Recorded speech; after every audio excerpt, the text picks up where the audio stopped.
नमस्कार, मैं हूं सौरभ द्विवेदी और आप देख रहे हैं ललन टॉप का खास प्रोग्राम नेताजी घेरे में। और नेताजी घेरे में आज के मेहमान हैं ग्रैंड डेमोक्रेटिक सेकुलर फ्रंट की तरफ से, GDSF की तरफ से मुख्यमंत्री पद के घोषित उम्मीदवार, कभी नरेंद्र मोदी की मंत्रिपरिषद का हिस्सा रहे पूर्व सांसद और कभी बिहार के नेता प्रतिपक्ष रहे उपेंद्र कुशवाहा जी। बहुत बहुत स्वागत है आपका ललन टॉप पर। धन्यवाद। सवाल आपके सबसे नए दावे से करते हैं, मुख्यमंत्री पद का दावा। आपकी पार्टी का जो अलायंस हुआ है उसमें मायावती जी की बसपा है, ओवैसी जी की IMIM है, देवेंद्र यादव जी की पार्टी है, राजभर जी की पार्टी है और संजय चौहान की पार्टी है। हम जब कुछ और नेताओं से बिहार की बात कर रहे थे तो वो कुछ फार्मूलों की बात कर रहे थे। पप्पू यादव जी ने कहा कि हाँ बात चल रही थी, 2.5 साल की बात हो रही थी। फिर मुकेश सहनी बोले हमारी भी बात चल रही थी। ये कितनी दावेदारियां थी मुख्यमंत्री पद की तीसरे मोर्चे पर? देखिए, अब किन्होंने क्या कहा, किसने, उसका अर्थ अब बिल्कुल नहीं है। अब जो सामने है अर्थ उसी का है। और जहाँ तक मुख्य रूप से दावेदारी की बात है तो एक NDA और दूसरी ओर कथित महागठबंधन, इनकी ओर से लगातार दोनों के बीच में मैच जैसा चल रहा था। 15 साल बनाम 15 साल। और बिहार की जनता इसमें परेशान थी क्योंकि अब नीतीश कुमार जी से भी लोग मुक्ति चाहते हैं। 15 साल इनको भी लोगों ने देखा है और लालू जी की सरकार थी 15 वर्ष, उसको भी लोगों ने देखा है। तो लोग न तो नीतीश जी के साथ अब रहना चाहते हैं और न पुराने दिनों में वापस होना चाहते।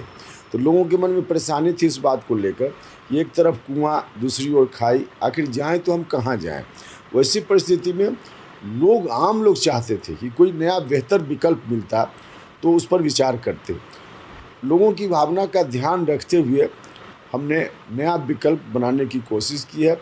नया विकल्प हमारा है नया बिहार बनाने के लिए और लोगों के मन के अनुकूल का विकल्प है, इसलिए काफ़ी समर्थन लोगों का दिख रहा है। जहाँ भी हम लोग देख रहे हैं काफ़ी आकर्षण दिख रहा है और स्वाभाविक रूप से हम बहुत बढ़त में अभी हैं। आप कह रहे हैं कि आगे कुआं पीछे खाई, लेकिन आपके आलोचक कह रहे हैं कि जिन लालू प्रसाद यादव के 15 साल का उपेंद्र कुशवाहा जिक्र कर रहे हैं, उन्हीं के परचम तले 2019 में लोकसभा का चुनाव लड़े थे, RJD के साथ गठबंधन में थे। तो 1 साल पहले लालू यादव ठीक थे और 1 साल बाद खराब हो गए। नहीं, बिल्कुल ऐसा नहीं था। उस वक्त कोई बिहार का चुनाव नहीं था और राष्ट्रीय जनता दल का लीडरशिप भी नहीं था। वहाँ प्रधानमंत्री का चुनाव था, देश का चुनाव था। उसमें कहीं से लालू यादव या उनके परिवार का कोई व्यक्ति लीडर होगा, लीडरशिप उसके हाथ में होगा, ऐसा बिल्कुल नहीं था। जब विधानसभा का चुनाव आया तो बिहार का चुनाव है, इसमें फिर तय करना है बिहार के लोगों को कि बिहार में कौन नेतृत्व करेगा।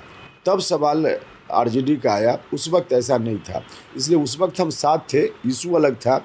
अब बिहार में हम अलग हैं, इशू अलग है, इसलिए दोनों को आप जोड़ कर नहीं देख सकते। कहाँ फंसा मामला? हमसे बहुत लोगों ने पूछा, हम लोग तो पूरी टीमें ललन टॉप की ग्राउंड पर घूम रही हैं कि गठबंधन में थे, चुनाव की तैयारी चल रही थी, सिर्फ मुख्यमंत्री की दावेदारी पर मामला फंसा। कई लोगों ने कहा कि डिप्टी CM, कई लोगों ने कहा कि सीटों की संख्या। तो पब्लिक को एक बार फॉर वंस एंड ऑल बता ही दीजिए कि बातचीत टूटी किस पॉइंट पर आकर। देखिए, लोग जानते हैं। हमने उस वक्त ही कहा था और अंदर जो गठबंधन के लीडर्स थे उनके बीच विमर्श जब चलता था उस वक्त भी हम बोलते थे यह बात और पब्लिक डोमेन में यह बात है। और ऐसा नहीं कि सिर्फ हम बोलते थे, कांग्रेस पार्टी के लोग भी बोलते थे कि तेजस्वी का लीडरशिप अभी हम लोगों ने कबूल नहीं किया है, स्वीकार नहीं किया है। इस पर बैठकर विमर्श करेंगे, फिर तय करेंगे। जीतन राम मांझी जी चले गए, उनकी ओर से भी यह बात कही जाती थी। कुल मिला जुला कर हम लोग यही चाहते थे कि वहाँ लीडर कोई दूसरा हो। राष्ट्रीय जनता दल के लीडरशिप में और ख़ास करके लालू जी के परिवार का कोई लीडर होगा तो फिर 15 साल का जो उनका शासन था लोगों के जेहन में वह बात आ जाएगी और उसी परिस्थिति में लोग उनके साथ नहीं जाना चाहेंगे, उस गठबंधन के साथ नहीं आना चाहेंगे। तो कोशिश हमने की कि लीडरशिप। आप लोगों को लग रहा था कि RJD सबसे बड़ी पार्टी है आप लोगों के अलायंस में और वो नेता से अपना दावा छोड़ देती? हमने यह भी नहीं कहा कि नेता से दावा छोड़ दीजिए, लेकिन हमने कहा कि मिनिमम लालू जी के परिवार से तो बाहर आ जाइए। राष्ट्रीय जनता दल बड़ी पार्टी थी, स्वाभाविक रूप से उसका दावा बनता था।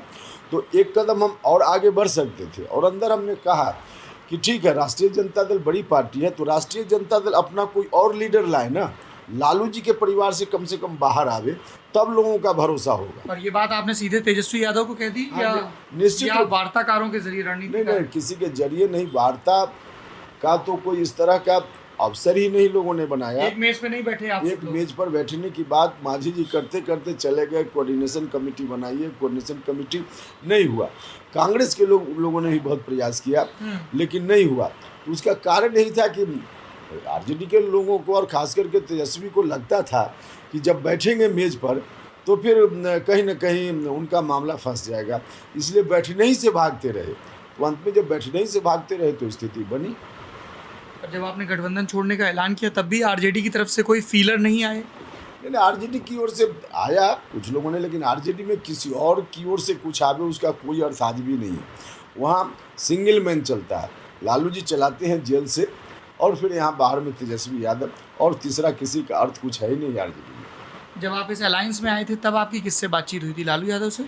हाँ बिल्कुल, लालू जी से बात हुई थी। आप कह सकते हैं कि जेल में थे फिर भी कैसे बात हुई, तो बात हुई। अब कैसे बात हुई लालू जी से पूछ लीजिए, लेकिन बात सिर्फ और सिर्फ मेरी लालू जी से हुई। और तब क्या पॉलिटिकल प्रॉमिस थे अलायंस के लिए? नहीं, कोई पॉलिटिकल प्रॉमिस का मामला नहीं था। सीटों को लेकर, लोकसभा चुनाव में सीट का, ऐसा नहीं कोई विधानसभा जो आने वाला विधानसभा था उस पर हमने कोई बात की हो, ऐसा बिल्कुल नहीं था। लोकसभा में और वहाँ जो इशू था उसको लेकर बात थी, बस यही था। तो लोकसभा चुनाव के बाद आप लालू यादव के संपर्क में नहीं रहे? लालू जी के संपर्क में दूरभाष पर निश्चित रूप से कभी कभी बात हमारी होती थी, लेकिन लालू जी फिर कोरोना का जो खास करके संकट आया तो उस वक्त बहुत कम्युनिकेशन भी नहीं बन पा रहा था। और पहले कोरोना के पहले तो आदमी जाकर मिल भी लेता था, लेकिन कोरोना का प्रोटोकॉल ऐसा हुआ झारखंड सरकार का कि मिलना भी संभव नहीं, वहाँ कोई ऑफिशियल जाए तो मिलने की गुंजाइश नहीं थी। अब जाकर के 14 दिन वहाँ क्वारंटीन हुई है, फिर मिलिए लालू जी से, तो व्यवहारिक दृष्टि से कैसे संभव होता। तो यही था। अच्छा, लालू यादव जी से वापस नीतीश कुमार जी पर आते हैं। आप 1995 में पहला चुनाव समता पार्टी के टिकट पर लड़ते हैं और हार जाते हैं, और 2000 में जब आप चुनाव लड़ते हैं उसी जंदहा सीट से, वैशाली ज़िले में पड़ती है मेरे ख्याल से, तो आप जीतते हैं। मैं अब इस बातचीत को ले जाना चाहता हूँ उस दौर में जब फाइनली जनता दल यूनाइटेड का प्रॉपर मर्जर होता है और विधायक दल की संख्या इतनी हो जाती है कि नेता प्रतिपक्ष अब भाजपा का नहीं जेडीयू का होगा। दावेदारी है महाराजगंज के विधायक उमाशंकर सिंह की वरिष्ठता के लिहाज से, लेकिन नीतीश कुमार आपको चुनते हैं। क्या फैक्टर थे सर उस समय? देखिए, तो बिल्कुल साधारण अर्थ है इसका, सीधा अर्थ है। सोशल इक्वेशन नीतीश कुमार जी बनाना चाहते थे ताकि जनाधार उनका बढ़े। और जिस समय समता पार्टी का गठन हुआ था, याद कीजिए, लोगों को भी याद होगा, लव कुश करके नीतीश कुमार जी चलाते थे। तो उनको लगा कि उपेंद्र कुशवाहा को बनाएंगे तो यह जो हमारा लव कुश समीकरण और मजबूत हो जाएगा, और मजबूत होगा, और इसका लाभ उनको मिलेगा। लाभ मिला भी, इसलिए उन्होंने ऐसा किया, बस और कुछ नहीं कारण था। नहीं, लेकिन अंदर खाने की जानकारी का दावा करने वाले कई लोग ये भी कहते हैं कि you were one of the most trusted lieutenant of Nitish Kumar back at that time, इसीलिए पहली दफ़ा के विधायक को नेता प्रतिपक्ष बना दिया। नहीं, ट्रस्टेड होने की बात है तो और भी बहुत सारे लोग ट्रस्टेड थे, अकेले हम ट्रस्टेड नहीं थे। लेकिन हाँ, हमने जहाँ भी काम किया ईमानदारी से काम किया, नीतीश जी के साथ थे। देखिए, जब समता पार्टी बनी थी तो लालू जी के खिलाफ ही इस पार्टी का गठन हुआ था, समता पार्टी का 1994 में, 1994 में। हाँ, पहले वो जनता दल जॉर्ज वाला गुट अलग होता है, फिर समता पार्टी। बिल्कुल, वहाँ से तो 1994 में जब जनता दल जब बना था, तब से लेकर नीतीश जी मुख्यमंत्री की कुर्सी पर बैठ गए, तब तक हमने ईमानदारी से मेहनत की नीतीश कुमार जी को बनाने के लिए। क्योंकि बिहार के लोग लालू जी से मुक्ति चाहते थे, तो उस अभियान में हमने पूरी ईमानदारी से नीतीश जी के नेतृत्व में काम किया। तो स्वाभाविक है, जहाँ रहिए वहाँ ईमानदारी से काम कीजिए, निष्ठा से काम कीजिए, तो किसी का विश्वास तो इस कारण से आपके ऊपर होता है। तो नीतीश जी ने निश्चित रूप से ट्रस्ट किया, लेकिन और भी बहुत सारे लोग थे जिनके ऊपर उनका ट्रस्ट था, और किसी को भी बना सकते थे। वो अकेले हम थे इसलिए हमको बनाया, ऐसा नहीं था, किसी और को बना सकते थे। पर आपको लगता है कि लवकुश समीकरण डिसाइसिव फैक्टर था? हाँ बिल्कुल, यही फैक्टर था जिसका लाभ उनको मिला भी। अच्छा। उनको लाभ मिला, इसलिए उन्होंने किया। कई लोगों ने कहा कि उपेंद्र कुशवाहा जी की जो विधायकी का चुनाव लड़ने वाली जर्नी है वो तो पता है, लेकिन उसके पहले की जर्नी, कहाँ पढ़ाई लिखाई हुई, शुरुआती पॉलिटिकल एफिलिएशन क्या थे, शुरुआती पॉलिटिकल ट्रेनिंग ग्राउंड और मेंटर कौन थे, उसके बारे में बताइए सर। देखिए, वैशाली जिला के जंदाहा के पास मेरा गांव है। स्कूली पढ़ाई मेरी वहीं से हुई, सरकारी स्कूल में। मेरे गांव में सरकारी स्कूल, प्राइमरी स्कूल, जहां क्लास 3 तक पढ़ाई होती थी, वहाँ मेरी पढ़ाई हुई। उसके बाद बगल के गांव में मिडिल स्कूल था, तो वहाँ मेरी पढ़ाई हुई क्लास 7 तक, वर्ग 7 तक।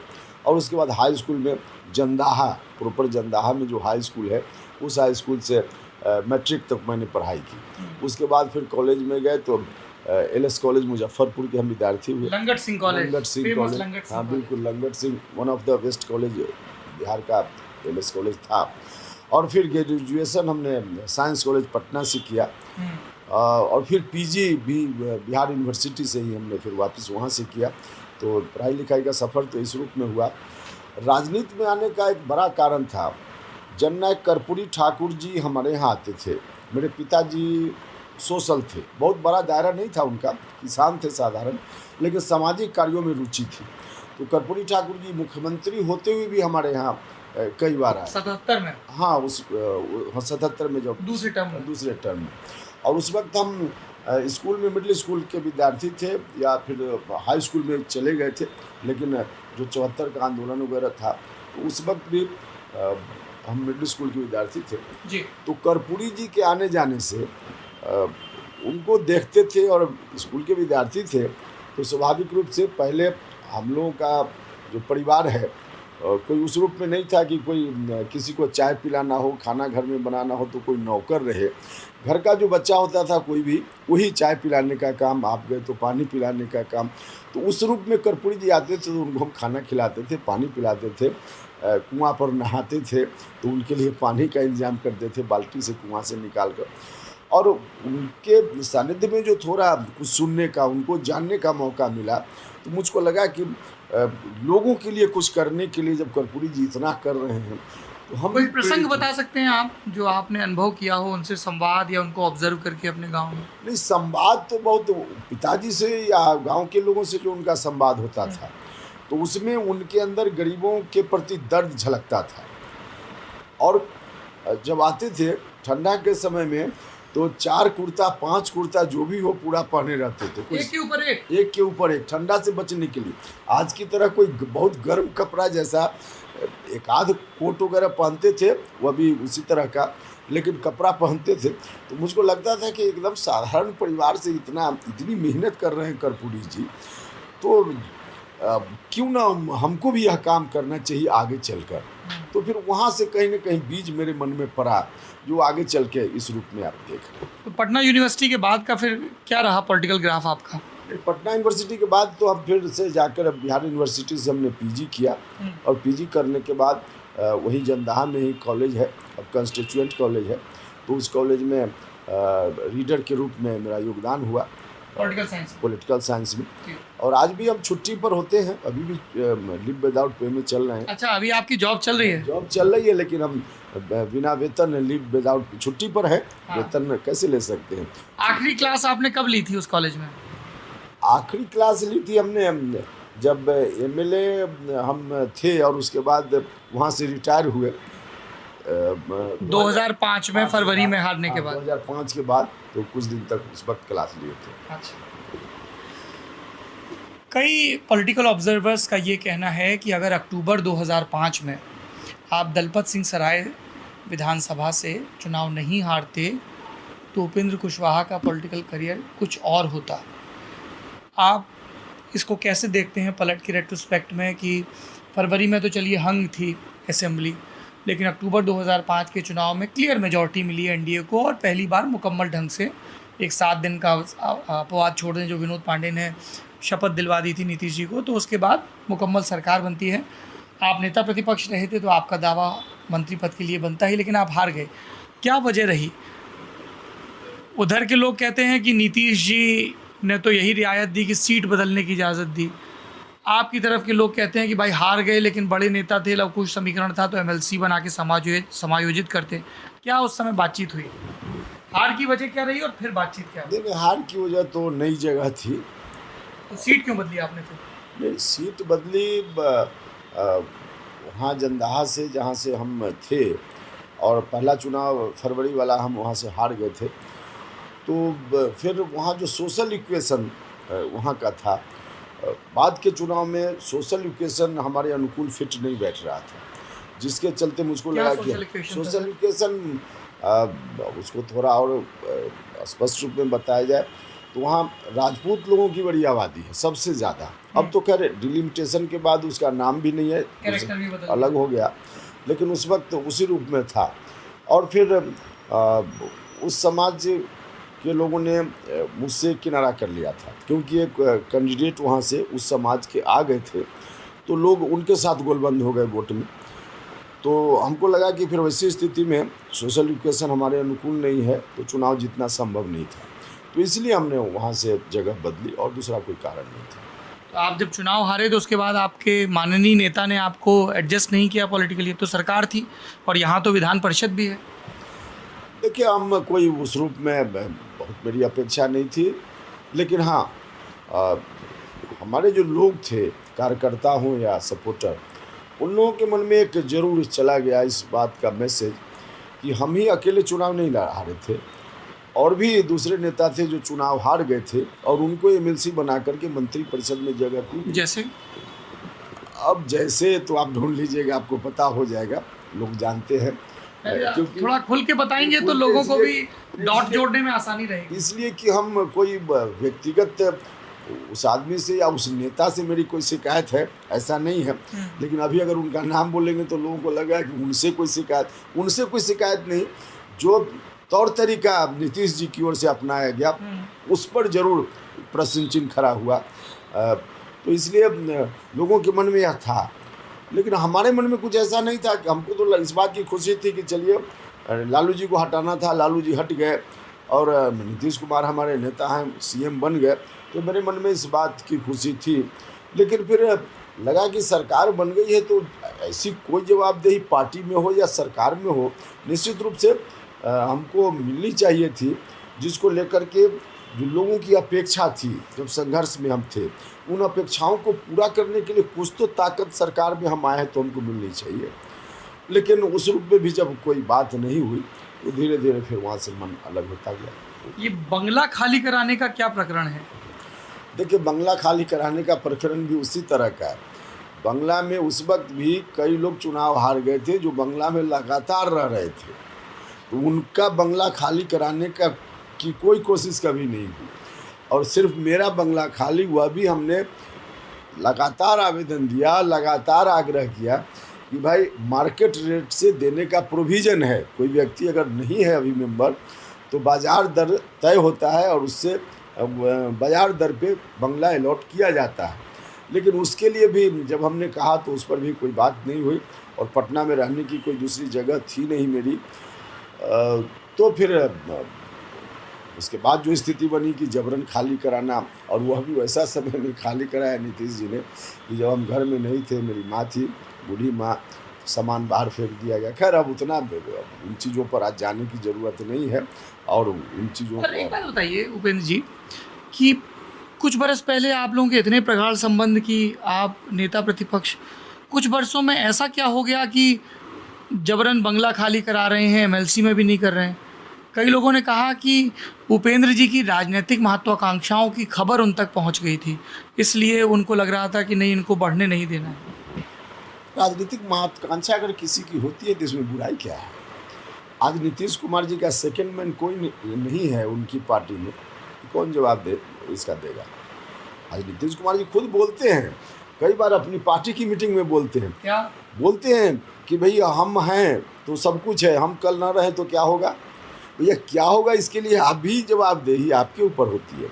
ठीक है, उपेंद्र कुशवाहा वहाँ नहीं है, वो अलग विषय है, लेकिन कोई ना कोई तो उस लायक वहाँ नीतीश कुमार जी गढ़ते, उसको बनाते कि सेकंड मैन कोई रहे जो उत्तराधिकारी के रूप में, सीधे शब्द उत्तराधिकारी न दीजिए, लेकिन कोई ना कोई सेकंड मैन तो होता। तो क्या कारण था? तो इसलिए अगर महत्वाकांक्षा उपेंद्र कुशवाहा की थी या किसी की भी होती है तो इसमें कोई अपराध है क्या? जो लोग भी कहते हैं, तो मुझको लगता है कि इसमें कोई ऐसा था, अगर मेरे मन में, तो कोई अपराध नहीं था। जेडीयू से आपके अलग होने की पटकथा उस दिन रच दी गई जिस दिन आपका सामान आपकी अनुपस्थिति में घर से बाहर निकाला गया। फिर एनसीपी के चुनाव के पीछे क्या तर्क थे आपके राजनीतिक? ये देखिए, राजनीति अगर करनी थी तो कहीं ना कहीं कोई पार्टी के साथ तो हमको होना चाहिए था। आरजेडी में जा नहीं सकते थे, बीजेपी में जा नहीं सकते। बिल्कुल, आरजेडी के खिलाफ ही 12-14 साल का जो हमारा संघर्ष था पूरा का पूरा, तो उसमें हम जा नहीं सकते थे। कभी माइंडसेट हमारा उस तरह का न तब था न आज है। और फिर भारतीय जनता पार्टी जिन नीतियों पर, जिन सिद्धांतों पर चलती है, हाँ, अलायंस में हम उनके साथ भी गए, लेकिन उनका जो सिद्धांत है, उनकी जो नीतियां हैं, और कर्पूरी ठाकुर जी के साथ हम उनसे प्रेरित होकर राजनीति में आए। कर्पूरी जी ने तो खुद जनसंघ से सहयोग लेके पहली दफा शपथ ली थी। सहयोग लेना अलग चीज है। हमने कहा कि अलायंस में तो हम भी बीजेपी के साथ रहे, लेकिन पार्टी में पार्टी ज्वाइन करना, बिल्कुल, दोनों कभी संभव ही नहीं था कि अब कर्पूरी जी के नीति सिद्धांत को मानने वाला आदमी एकाएक भारतीय जनता पार्टी में शामिल हो जाए। ये हमारा माइंडसेट कभी नहीं रहा है और आज भी नहीं है उस तरह का। इसलिए जब कोई पार्टी चाहिए थी उस तरह की, तो स्वाभाविक रूप से कहीं जाना था तो गए वहाँ एनसीपी के साथ। और फिर वापस क्यों आना पड़ा? तारिक अनवर फुटेज खा रहे थे। नहीं, देखिए, वहाँ फिर उस समय याद होगा लोगों को, महाराष्ट्र में बिहार के लोगों के साथ उस वक्त बड़ी घटना हुई थी। छात्रों के साथ पिटाई की घटना, सब कुछ हुई थी। रेलवे की भर्ती, हाँ, उस दौरान हुआ था। और उस वक्त एनसीपी के लोगों को थोड़ा सा बिहार के लोगों को प्रोटेक्ट वहाँ करना चाहिए था, ऐसा मुझको लगता था। मैंने बार बार आग्रह किया, लेकिन उसके शरद पवार से या छगन भुजबल? शरद पवार साहब से भी हमने कहा, तारिक अनवर जी भी, क्योंकि वहीं से राज्यसभा के मेंबर भी होते थे महाराष्ट्र से तारिक साहब, तो उनको भी हमने कहा। छगन भुजबल साहब से भी कहा, सब लोगों से कहा। छगन भुजबल साहब ने थोड़ी सी कोशिश जरूर की, लेकिन बाकी लोगों ने कोई प्रोटेक्शन बिहार के लोगों को बिल्कुल नहीं दिया, कोई उसमें कहीं की नोटिस ही नहीं लिया मेरी बातों का। तो मुझको लगा कि अब इस पार्टी में रहने का कोई मतलब नहीं है। और आपके विपक्षी ये थ्योरी देते हैं कि आप चाहते थे कि वहाँ से आपको भी राज्यसभा मिले जैसे तारिक अनवर को मिला, वो नहीं मिला, तो आप ये बिहारी छात्रों पर अत्याचार की बात कह के निकले। ऐसा कोई नहीं कहता है, पता नहीं कहाँ से किसने कह दिया आपको, सवाल ही नहीं। जब हमारा कोई मेंबर नहीं एमएलए यहाँ वहाँ कहीं, हम कैसे किसी से? तारिक अनवर भी तो महाराष्ट्र से थे। दूसरे लोग जहाँ से रहे उनकी बात अलग है, लेकिन कभी हम सोच भी नहीं सकते थे कि हम राज्यसभा जाए महाराष्ट्र से, कभी सोच भी नहीं सकते थे। पर राज्यसभा आप गए जेडीयू से, फिर कैसे लौटा है जेडीयू में? क्या वापस से ट्रूस हुआ आपके और सुप्रीम लीडर नीतीश कुमार? एक सभा में नीतीश कुमार जी ने कहा, व्यक्तिगत रूप से उनका प्रयास तो बहुत हुआ, टेलीफोनिक। उस वक्त एक उपचुनाव हुआ था लोकसभा चुनाव के बाद बिहार में, जहाँ तक मुझको अगर सही याद है तो 17 असेंबली कॉन्स्टिट्यूएंसी में बिहार में बाई इलेक्शन हुआ था। 2009 के लोकसभा चुनाव, 2009 के लोकसभा चुनाव के तुरंत बाद, और उसमें नीतीश कुमार जी की बुरी तरह हार हुई थी। तो उसके बाद नीतीश कुमार जी कोशिश करने लगे कि हमको फिर उनके साथ जाना चाहिए। और एक जगह संजोग ऐसा था कि एक सामाजिक कार्यक्रम था, उसमें नीतीश जी भी थे और हम भी थे, कोई पॉलिटिकल कार्यक्रम नहीं था। तो उसमें मंच से उन्होंने कहा कि उपेंद्र कुशवाहा छोटे भाई हैं, इनसे हम आग्रह कर रहे हैं कि हमारे साथ आ जाएं। तो बहुत भावुक होकर उन्होंने अपील की। तो मुझको लगा कि चलिए। आपके लिए अप्रत्याशित था या इसकी तैयारी चल रही थी इस पब्लिक ऐलान की? नहीं, इस तरह से उनके द्वारा अपील मुझको लगा कि अप्रत्याशित ही मेरे लिए था। हाँ, बात कर रहे थे टेलीफोन पर, लेकिन वहाँ कोई पहले से इस तरह की योजना है ऐसा मानकर हम वहाँ गए थे, बिल्कुल नहीं। हम नहीं सोचते थे कि इस तरह से नीतीश जी अपील उस मंच से कर देंगे। तो फिर हालांकि हमने वहाँ कोई स्वीकार कर लिया ऐसा नहीं है, लेकिन इन चीज़ों का असर मुझ पर पड़ा। और फिर व्यक्तिगत बातचीत भी हुई नीतीश जी से, तो नीतीश जी ने खुद भी कहा कि पहले जो कुछ भी हुआ हो अब वैसा नहीं होगा, इसलिए आप आइए हमारे साथ। तो चले गए, जो कुछ भी हुआ चले। फिर चले गए तो फिर दोबारा क्यों चले गए, क्या बिगड़ गया 2 साल में? देखिए 2 साल में फिर उन्हीं बातों को, जिन बातों को लेकर नीतीश जी ने कहा कि आ जाइए अब सब ठीक ठाक रहेगा, लेकिन कहने के लिए उन्होंने कह दिया। राज्यसभा की सदस्यता उन्होंने दे दी जरूर, लेकिन मुझको लगा कि राज्यसभा की सदस्यता देने के बाद शायद उनको लग रहा है कि बहुत बड़ी कृपा हमने कर दी उपेंद्र कुशवाहा के ऊपर, इसलिए बाकी चीज़ों को अब देखने की ज़रूरत नहीं है। तो मुझको लगा कि अब इसको कृपा समझकर अगर नीतीश जी मेरे ऊपर इनके मन में है कि हमने इनको दे दिया है, तो यह तो ठीक नहीं।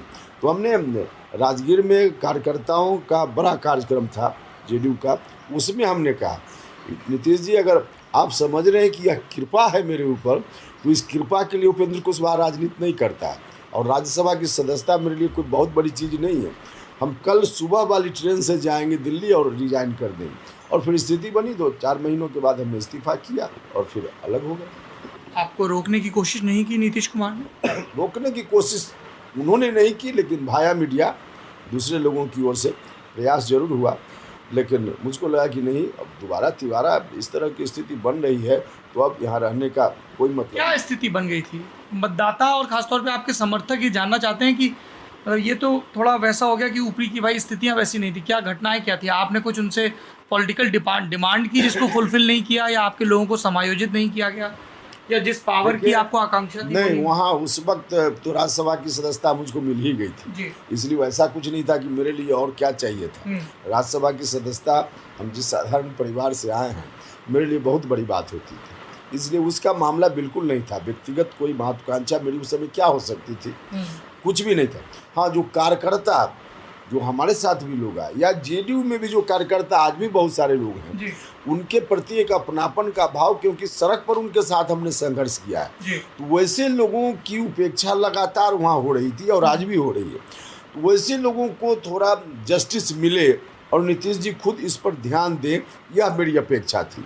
और दोबारा जाने के बाद हमने नीतीश जी से कहा भी कि भाई इन लोगों का कुछ कीजिए नीतीश जी, जो बहुत जगह समता पार्टी के दौर में बहुत ऐसे कार्यकर्ता जिनकी हत्या हो गई और उनका परिवार आज कोई पूछने वाला नहीं, कई विधवाएं हैं जिनको कोई पूछने वाला नहीं, वैसे लोगों के लिए हमने कहा कि कुछ तो करना चाहिए। क्या करना चाहिए, कभी आप सोचिए, बैठिए, तो हम लोग भी देखें कि क्या किया जा सकता है, लेकिन इस पर उनका कोई ध्यान नहीं था। तो मुझको लगा कि फिर क्या मतलब है, अब राजनीति में जो हमारे साथी थे आज नहीं हैं, उनका परिवार वैसे ही रो रहा है और सरकार भी है, उसके बावजूद अगर हम कुछ न कर पाएँ तो फिर क्या मतलब है। तो इसलिए हमको लगा कि अब राज्यसभा में रहने का कोई सेंस नहीं, फिर छोड़कर हम लगे। फिर आप पार्टी बनाते हैं 3 मार्च 2013 को, RLSP, राष्ट्रीय लोक समता पार्टी, पर खबर बनती है दिल्ली की मीडिया में, जब एक रोज़ आपकी कार अशोका रोड पे भाजपा के उस समय के राष्ट्रीय अध्यक्ष राजनाथ सिंह के घर की तरफ मुड़ती है। बीजेपी के साथ अलायंस की पहल कहाँ से हुई? बीजेपी के साथ अलायंस की पहल बीजेपी की ओर से हुई। कौन थे वार्ताकार उनकी तरफ से? उनकी ओर से उस समय प्रभारी थे धर्मेंद्र प्रधान जी, सीधा उनकी ओर से कोशिश हुई। और हम राज्यसभा में उसके पहले थे ही, और राज्यसभा उस वक्त चले गए थे धर्मेंद्र प्रधान जी से जी, तो थोड़ी जान पहचान और व्यक्तिगत निकटता भी थोड़ी हो ही गई थी। और हम दिल्ली में रहते थे, राज्यसभा के सदस्य नहीं थे, हमने रिजाइन कर दिया था, लेकिन सेंट्रल हॉल में आना जाना था, तो स्वाभाविक रूप से जो पुराना संबंध है हम दोनों के बीच, तो उसके चलते उन्हीं की ओर से कोशिश हुई और फिर अंत में हम गए। 3 लोकसभा सीटों पर RLSP चुनाव लड़ती है, तीनों जीतती है। आप काराकाट से सांसद और फिर मंत्री। नरेंद्र मोदी की मंत्रिपरिषद में काम करने का क्या अनुभव था आपका? देखिए, और स्मृति ईरानी और फिर प्रकाश जावड़ेकर आपके सीनियर मिनिस्टर उस पोर्टफोलियो के।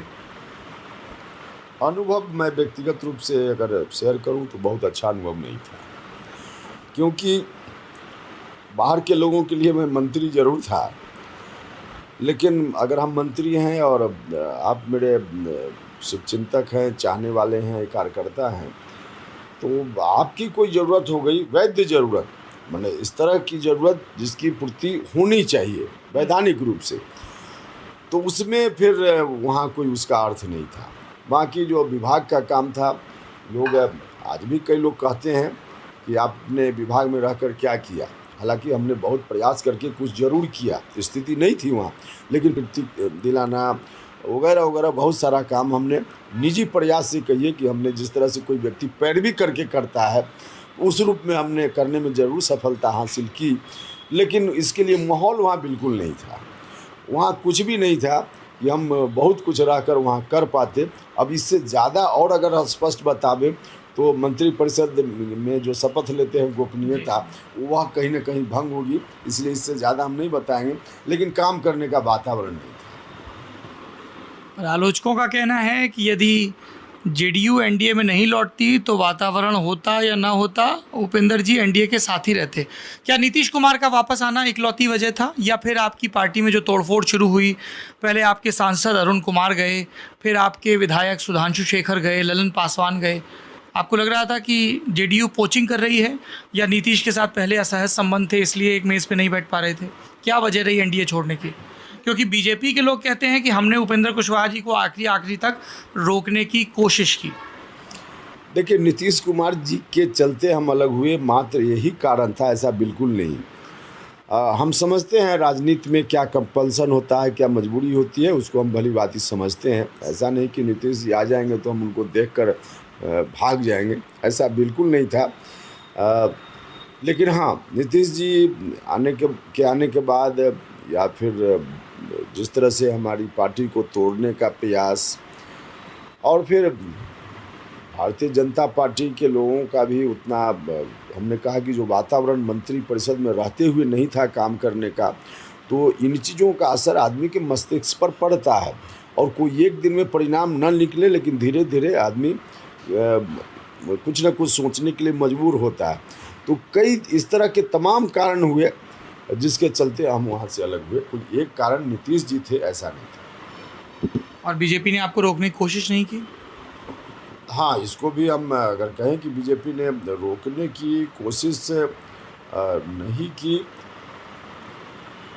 उसमें बीजेपी के लोग, हमने तो प्रयास भी किया। प्रधानमंत्री जी से बात करने के लिए हमने वक्त मांगा उस समय। तत्कालीन बीजेपी के राष्ट्रीय अध्यक्ष अमित शाह जी से मिलने के लिए वक्त मांगा, और यह बात पब्लिक डोमेन में सार्वजनिक रूप से बात आ रही थी, लेकिन उन लोगों ने समय ही नहीं दिया।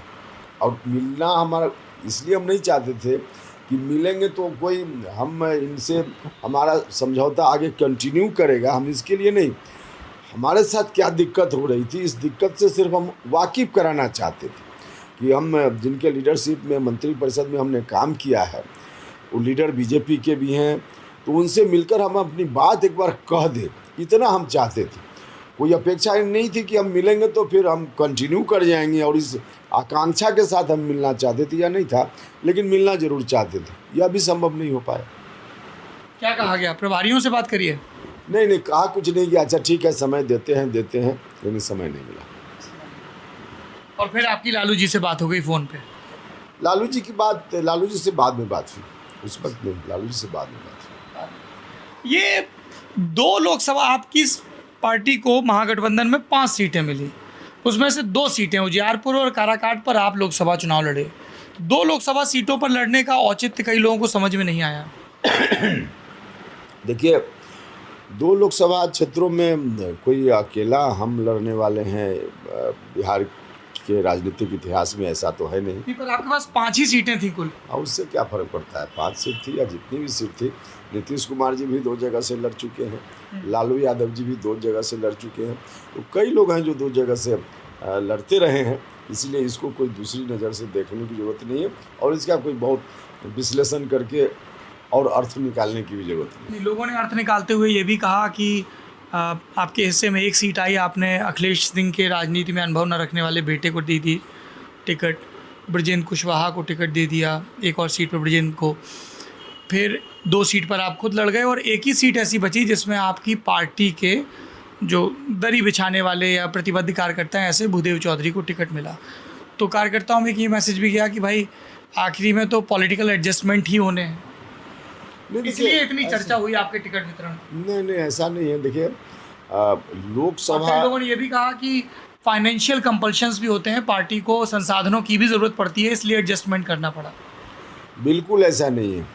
ऐसा होता तो आज तो आप देख रहे हैं ना कि हम किस तरह से तमाम जो बड़े बड़े लोग हैं, जिस फाइनेंशियल बात जिसकी आप कर रहे हैं, तो वहाँ हम रहते तो फाइनेंशियल तो बहुत मदद हमको मिल सकती थी, लेकिन आज अकेले मैदान में है कि नहीं है। इसलिए यह सवाल बिल्कुल नहीं है और उस वक्त भी नहीं था। और हमारी पार्टी में कोई बहुत इस तरह के लीडर उस वक्त नहीं थे जो पार्लियामेंट चुनाव के लड़ने के लिए बहुत परेशान हों और उनको टिकट न मिला हो, ऐसा भी नहीं था। तो इसलिए यह कहना कि किसी कार्यकर्ता को एडजस्ट करने की बात नहीं हुई, इसलिए कोई परिस्थिति बनी, ऐसा नहीं है। और कार्यकर्ता को जहाँ तक टिकट देने की बात है, तो लोकसभा चुनाव आप देख लीजिए, उसके पहले का लोकसभा चुनाव हमने एक मुखिया को लोकसभा का मेंबर बनवाया, यह हमारी पार्टी कर सकती। और अभी भी देख लीजिए, इस बार का विधानसभा चुनाव या 2015 में एनडीए के साथ 23 सीटों पर हम लड़े थे। वर्कर को लड़ाने का काम तो हम ही करते रहे, आज भी कर रहे हैं और पहले भी करते रहे। इसलिए यह मामला नहीं है कि उस वक्त कोई वर्कर चाह रहा था जिसको नहीं मिल पाया, हमने नहीं दिया, यह इस तरह का आरोप बिल्कुल गलत है। एक संभावना पर खूब बात हो रही है कि अगर बिहार का जनादेश त्रिशंकु होता है, अस्पष्ट होता है, तो माइनस नीतीश कुमार वाले एनडीए का आप फिर से हिस्सा बन सकते हैं। हम इस बात के लिए चुनाव नहीं लड़ रहे हैं कि हम किसका हिस्सा बनते हैं। हम इस बात के लिए चुनाव लड़ रहे हैं कि बिहार की जनता को नया विकल्प चाहिए, नया विकल्प देने के मकसद से हम चुनाव लड़ रहे हैं। और आखिरी सवाल मेरा उपेंद्र कुशवाहा जी ये है कि आप लालू प्रसाद यादव की जो पार्टी है आरजेडी, उसके प्रतिपक्ष में रहे और तेजस्वी यादव के साथ साझेदार भी रहे, गठबंधन में रहे, नीतीश कुमार के साथ भी रहे और अभी नीतीश कुमार के प्रतिपक्ष में हैं। इन दोनों के पॉलिटिकल नैरेटिव के मुकाबले आपका वो पॉलिटिकल नैरेटिव क्या है? मैं इसलिए जानना चाहता हूं सर कि अभी मैं कहीं पे बात कर रहा था तो मेरे मुंह से निकला कि Bihar looks like a land of unfulfilled promises with lots of potential. Samajwadi आंदोलन कितना मजबूत रहा, उसी क्रम में ये बात भी आई कि देखिए समाजवादी आंदोलन कैसे जाति के आंदोलन में बदल गया कि आप पहले लिखते थे उपेंद्र सिंह, फिर उपेंद्र कुशवाहा लिखने लगे। इस पॉलिटिकल ह्यूमर में सच्चाई है क्या? हाँ, जो सच है उसको अब इनकार कैसे करेंगे, इसमें सच्चाई है। और क्या वजह थी इसकी? किसके कहने पर? लोगों ने कहा कि नीतीश के कहने पर आपने कुशवाहा लगाया। बिल्कुल 100% इसमें भी सत्यता है। देखिए, जो सच है हम सच स्वीकार करेंगे। नीतीश जी ने ही पहली बार मेरा नाम उपेंद्र प्रसाद सिंह से उपेंद्र कुशवाहा लिखने का प्रस्ताव दिया मुझको। जब कर्पूरी ठाकुर जी थे ही, और कर्पूरी जी के रहते रहते युवा लोकदल की कमेटी बनी थी, उसमें जिसके ये अध्यक्ष थे। हाँ, जिसके अध्यक्ष नीतीश जी थे। उस कमेटी में हम जनरल सेक्रेटरी हुए थे। तो उस वक्त ही उनकी सलाह हुई कि उपेंद्र प्रसाद सिंह अब मत लिखिए, उपेंद्र कुशवाहा लिखिए। तो हमने उस समय से लिखना शुरू किया। इसमें कोई अस्वीकार करने की ज़रूरत नहीं, सच है। लेकिन एक बात बताइए, आप शिक्षक रहे हैं, पॉलिटिकल साइंस के प्रोफेसर रहे हैं, उस पॉइंट ऑफ व्यू से भी बिहार में असर्शन ऑफ कास्ट इतना ज़्यादा क्यों है? और होता तो ऐसा भी होता जैसे हमने गुजरात में देखा कि वहाँ की जो डोमिनेंट पेजेंट कास्ट हैं उन्होंने अपने कॉलेज बनाए, अपने हॉस्पिटल बनाए। यहाँ तो कास्ट का असर्शन सिर्फ पॉलिटिकल ही रहता है। शिक्षा की व्यवस्था कैसी है कि एक पटना यूनिवर्सिटी को छोड़ दें तो 3 साल में ग्रेजुएशन नहीं होता है। हॉस्पिटल की व्यवस्था कैसी है? सत्तारूढ़ दल कहता है कि जब लालू प्रसाद का राज था तो और बुरा हिसाब था, हमने बहुत सुधार दिया। थर्ड फ्रंट कहता है कि इन दोनों के में बिगड़ा रहा। फिर भी at the end of the day assertion of caste होता है।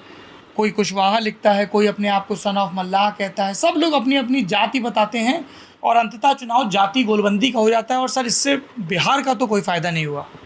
हाँ, निश्चित रूप से यही बिहार का दुर्भाग्य रहा है अभी तक। और स्वाभाविक रूप से इसके पीछे पॉलिटिकल लोग हैं। जात के नाम पर वोट हासिल करने का प्रयास, और विडंबना यह है कि जनता भी इसमें फंस जाती रही। जो लोग जात के नाम पर वोट मांगते रहे हैं उनको वोट मिलता भी रहा है, तो उनका भला तो हो जाता है। अब हमको वोट चाहिए, किसी पॉलिटिकल पार्टी को वोट चाहिए, तो जिस बात को लेकर वोट जनता देना चाहती है हम चाहेंगे कि हम वही चीज़ बोलें कि लोग हमको वोट दें। लेकिन इससे भले पॉलिटिकल लोगों का फ़ायदा हुआ है और आगे भी अगर यही स्थिति रही तो पॉलिटिकल लोगों का तो फ़ायदा होगा, जनता का फ़ायदा नहीं होगा, जो नहीं हुआ है। बिहार कहाँ था, क्या था बिहार, आपने चर्चा की। पटना यूनिवर्सिटी, कंपैरिजन में पटना यूनिवर्सिटी का नाम आपने लिया कि वहाँ थोड़ा बेटर है। अदरवाइज़ पटना यूनिवर्सिटी भी जो यूनिवर्सिटी था, दुनिया देश भर के लोग जानते थे पटना यूनिवर्सिटी का, इतना सब कुछ था, क्रेज़ था। आज कहाँ है पटना यूनिवर्सिटी? तो शिक्षा का स्तर तो इतना गिर गया, स्वास्थ्य का स्तर कुछ है ही नहीं। और इसलिए लालू जी से हमने प्रारंभ में कहा कि लोग मुक्ति चाहते हैं और नीतीश जी से भी मुक्ति चाहते हैं। इसका बड़ा कारण यही है। मुझको लगता है कि अब तक चाहे जो कुछ भी हुआ हो, लोगों की ओर से गलतफहमी के कारण या कुछ भी, अब ऐसी स्थिति नहीं होगी। इस बार लोग गंभीरता से सोच जरूर रहे हैं कि क्या हम करें कि शिक्षा आवे, क्या हम करें कि स्वास्थ्य की स्थिति अच्छी हो, क्या हम करें कि लोगों को रोजगार बिहार में मिले, ऐसा वातावरण बने। अब लोगों के मन में यह बात गई है और मुझको इस बात की खुशी है कि इस बार 100% पुराने पैटर्न पर चुनाव नहीं होगा। उस पैटर्न से जनता अब अलग हटेगी, हम इसको मानकर चलते हैं और मुझको ऐसा दिख रहा है। एक तरफ आपके दावे हैं, दूसरी तरफ सूची दिखाई जाती है कि उपेंद्र कुशवाहा जी ने भी तो 45 या 46 या 50 कितने कैंडिडेट्स कुशवाहा समाज के हैं जिनको टिकट दिया। जो लोग हमारे साथ होंगे टिकट तो हम उन्हीं को देंगे ना। तो आपके साथ सिर्फ आपकी जाति के लोग हैं? 100% 103 में 103 कुशवाहा को दिया क्या हमने? 50% लगभग जितना भी दिया। देखिए हम एक तो जो उपेक्षित लोग हैं उनको अगर कोई तरजीह देता है तो देना चाहिए और उसको दूसरी नज़र से नहीं देखा जाना चाहिए। लेकिन जो उपेक्षित नहीं है, जैसे लालू जी की सरकार रही या बाकी जिन कारणों से भी, लालू जी की सूची देख लीजिए। कहने के लिए माई समीकरण की बात भी लोग करते हैं, लेकिन वहाँ किसको सबसे ज़्यादा नहीं बहुत ज़्यादा टिकट वहाँ दिया गया, जबकि वहाँ जिनको टिकट उतना दिया गया है उनका कोई अब बहुत एम्पावरमेंट उस रूप में हो इसकी ज़रूरत नहीं। लेकिन अब जिस समाज की बात मेरे नाम से जोड़कर कर रहे हैं, यह समाज उपेक्षित समाज रहा है, खास करके पॉलिटिकली। तो इसको अगर लव कुश के नारे के बावजूद, उसके बावजूद लोगों ने वोट दिया, इस्तेमाल लोगों ने किया वोट का, लेकिन फिर रिटर्न देना था तो रिटर्न लोगों ने नहीं दिया। और इस बार इसलिए आज ही हमने घोषणा की है, इसलिए शायद आपको जानकारी न हो, हमने कहा है कि जितनी जिनकी हिस्सेदारी उतनी उनकी भागीदारी हम सुनिश्चित करेंगे। और उसके आधार पे हमने तय किया है कि हमारी सरकार बनेगी तो हम 4 डिप्टी सीएम बनाएंगे, एक दलित समाज से, एक अति पिछड़ा समाज से, एक माइनॉरिटी से और एक जो अगड़ी जात में भी गरीब लोग हैं उनकी भी उपेक्षा सब जगह होती रही है, तो उस समाज से भी एक 4 डिप्टी सीएम। और इन चारों में से एक महिला अनिवार्य रूप से होगी, महिलाओं का भी हम सम्मान रखेंगे। तो हिस्सेदारी तो देनी पड़ेगी, सत्ता में हिस्सेदारी सिर्फ वोट लीजिएगा, हिस्सा नहीं दीजिएगा। अब तक यही हुआ है और इसको हम तोड़ना चाहते हैं, इसलिए हमने ऐसी व्यवस्था की। एक आखिरी सवाल मेरा उपेंद्र जी ये है कि आपने अलग अलग समय में 2 राजनीतिक ध्रुवों को साधा, लालू नीतीश, नरेंद्र मोदी और असदुद्दीन ओवैसी। तो ये जो पॉलिटिकल स्विंग है कि अब आप ओवैसी के साथ पार्टनर हैं, 2 बरस पहले तक आप नरेंद्र मोदी के साथ पार्टनर थे और दोनों की पॉलिटिकल अवधारणाएं बिल्कुल पोल्स अपार्ट हैं। देखिए इन चीज़ों पर ज़्यादा विश्लेषण का अर्थ फिर वही होगा कि बिहार की जनता का जो मौलिक सवाल है, शिक्षा का सवाल, स्वास्थ्य का सवाल, रोजगार का सवाल, इससे कहीं न कहीं फिर भटकाव की बात हो जाएगी। इसलिए हम मीडिया के लोगों से भी हाथ जोड़कर प्रार्थना करते रहे हैं, आपसे भी आग्रह है कि इन चीज़ों को, इस तरह की चीज़ों को बहुत प्रमुखता देने की ज़रूरत नहीं है। अभी प्रमुखता देने की ज़रूरत है कि बिहार की जनता को शिक्षा कैसे मिलेगी, गरीब लोगों को स्वास्थ्य की व्यवस्था कैसे होगी, रोज़गार, रोजी रोटी, रोज़गार लोगों को कैसे मिले, इस पर ध्यान देने की ज़रूरत है। और अगर थोड़ा ध्यान आप उस रूप में देते भी हैं तो लोगों को इन बातों को लेकर चिंता करने की ज़रूरत बिल्कुल नहीं है, क्योंकि यहाँ भले हमारे साथ कोई भी हो, लेकिन इस गठबंधन का लीडर उपेंद्र कुशवाहा है बिहार में। तो जब उपेंद्र कुशवाहा गठबंधन का लीडर है तो शिक्षा का सवाल, स्वास्थ्य का सवाल, रोजगार का सवाल, इसको उपेंद्र कुशवाहा कभी भी ओझल नहीं होने देगा, इतना हम लोगों को आश्वस्त करते हैं। नेताजी घेरे में के इस एपिसोड में इतना ही। इस पूरी बातचीत के बारे में मुख्यमंत्री पद के बिहार के इन दावेदार नेताजी के बारे में, उपेंद्र कुशवाहा जी के बारे में, उनकी सियासत और उनकी सियासी यात्रा के बारे में आपकी जो भी राय हो ज़रूर बताएं।